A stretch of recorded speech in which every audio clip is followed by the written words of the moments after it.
Imagine a generation that can cancel you, trend you, mean you, and forget you, all before breakfast. Welcome to Gen Z. Born between the late 90s and early 2010s, raised by Wi Fi, mentored by YouTube, emotionally shaped by memes. They don't search, they wipe check. Gen Z grew up inside the infinite scroll. Other generations had TV breaks. Gen Z has algorithmic assault. 7-second reels, 15-second trends, zero point 0.3 seconds before their thumb decides your fate. If your content doesn't hook in 2 seconds, it's gone. Not because they're dumb, because their brain is optimized for speed. Their nervous system runs on micro dopamine hits, instant feedback, immediate validation, real time comparison. Their attention isn't weak, it's selective and ruthless. Now, here's the twist: Gen Z is the most self aware generation in history and also the most anxious.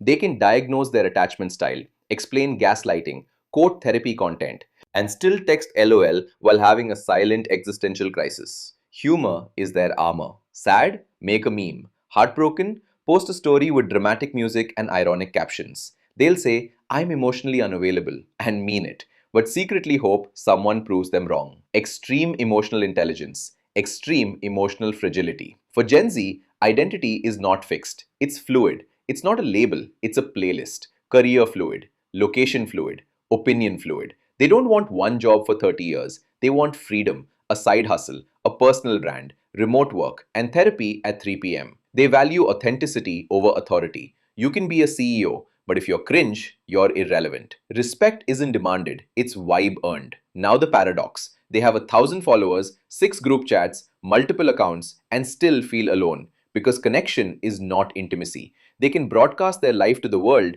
but struggle with one uncomfortable real conversation. They crave community but fear vulnerability. They want love but fear being too much. Extreme exposure, extreme isolation. And then there's morality. Gen Z has a strong radar for injustice. They question systems, challenge hypocrisy, call out unfairness, but they operate in extremes. You're either iconic or problematic. No middle ground. They grew up in a world of climate anxiety, economic instability, and non stop digital outrage. Their nervous system lives in urgency. So, no, Gen Z is not lazy, they are overstimulated. Not weak, emotionally overloaded. Not confused, just navigating infinite options. They live in extremes because they were raised in extremes. Infinite information, infinite comparison, infinite possibility. And maybe they're not the problem. Maybe they're just the first generation honest enough to say, this system is exhausting, and then turn it into a meme.